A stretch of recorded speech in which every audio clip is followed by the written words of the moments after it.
Be careful with the things you identify with, the narratives that you hear.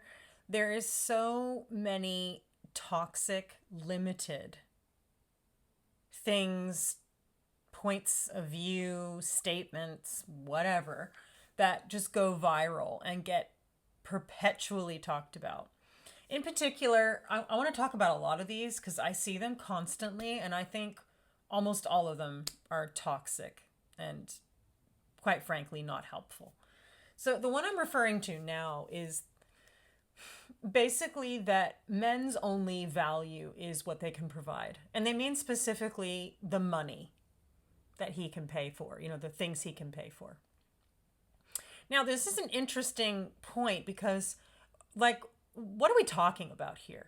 Is this a way for men to use the excuse to feel bad about themselves, like almost weaponized incompetence? Is this just another way that men kind of use this as an excuse for not having the life they want to have or doing what they want to do or not being good enough or whatever? If that's the case, I mean, it's tragic and not true, of course, but, you know, there's things that can be done. I think there's things that can be done anyways, but I think that's definitely not a good thought form to have.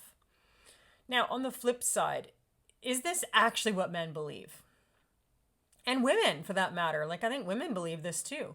If that's the case, if this is genuinely the consensus and people are buckling down on this idea, obviously we know it was perpetuated in patriarchy of the past. That's why I think it's really funny when I hear people say things like, oh, men aren't like they used to be. It's like, well, I don't think it was such a good thing in the past, dating and whatever. There was not a lot of female autonomy at all. There was a lot of, it put a lot of extra pressure on males. I don't think this was good for anyone. So I don't think we should, idealize these incredibly old, outdated, toxic, partnerings, so to speak.